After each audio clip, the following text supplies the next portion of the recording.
everybody, see where they fit in.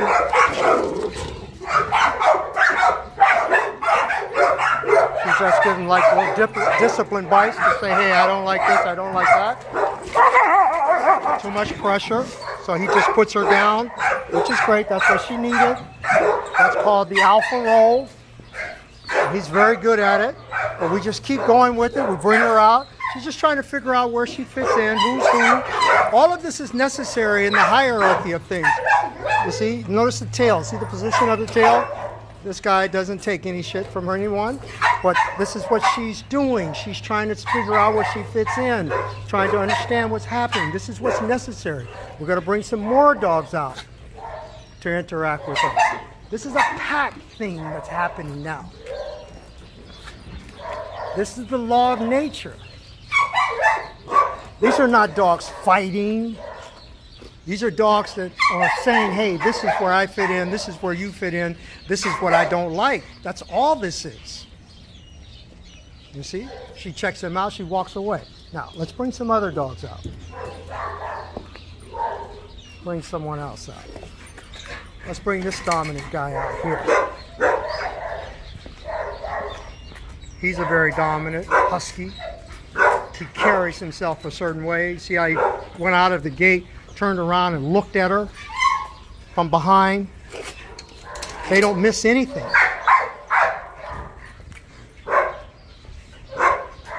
This is how it's done, ladies and gentlemen. They're looking for weaknesses. Look at her trying to check everybody. She's telling them to get off of her. She'll do it to the wrong dog. Look at this, just communicating. She's saying, hey, leave me alone. I don't want to be checked out. That's what she's saying. And we just let it happen. We walk along. I haven't disciplined her. I haven't dominated her once. I haven't told her what I didn't like yet. But it's absolutely necessary to really tell her what we don't like.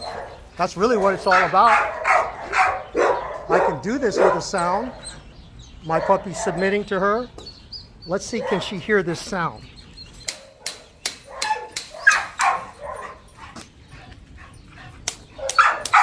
Not really. Let's take something a little louder. Now I'm doing this because she's already, she said how she feels. But now let's see how she feels about me. And so I'm going to use a sound. Beautiful. So from that sound, now we can release some other dogs. And I'm not going to allow her to do that once I bring these other dogs out. We won't allow this to happen. Even though they come over to see her, I'm not going to allow it to happen. Even with the most of the little dominant girls here, which I'm going to let out right now. She's going to run out and want to say something to this girl. I'm going to make sounds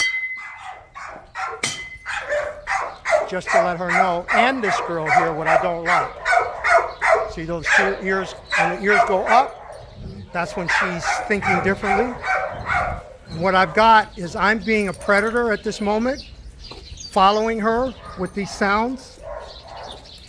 As you can see, watch.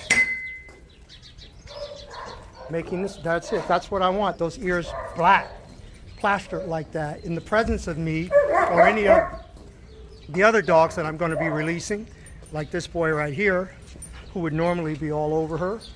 Now we're getting everybody on the same length, on the same page. That's what I'm doing with her.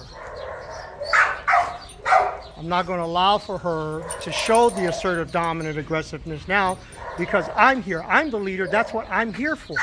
And so she has to see me as one that's going to allow that to happen or not. Beautiful. Let's bring some more dogs out.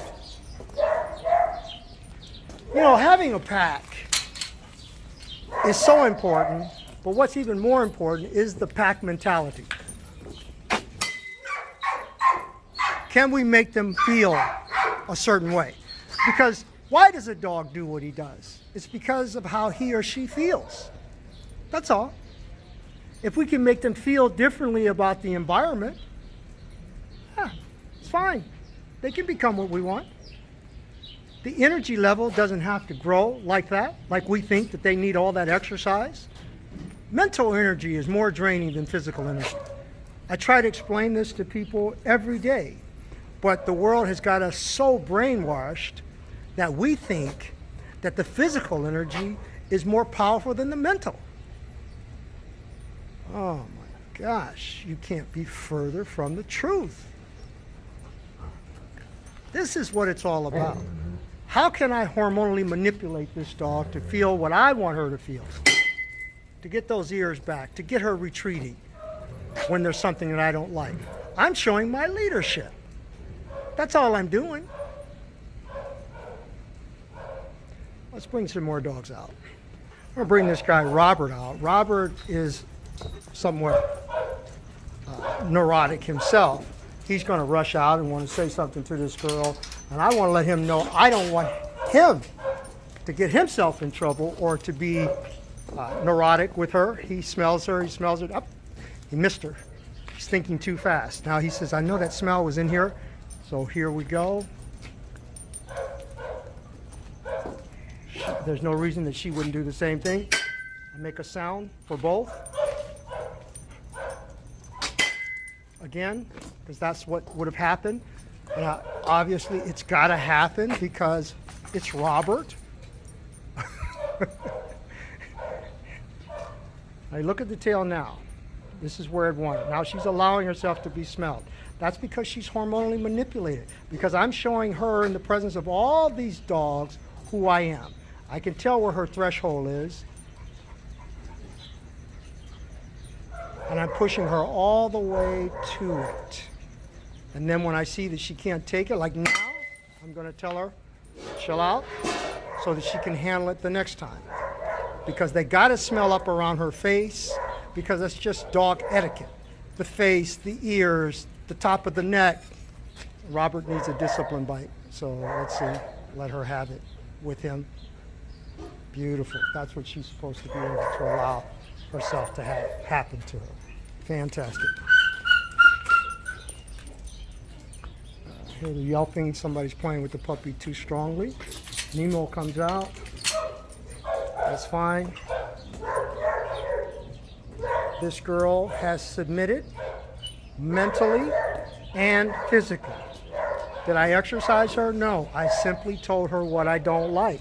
I gave her all the chances for the energy of different dogs to come out.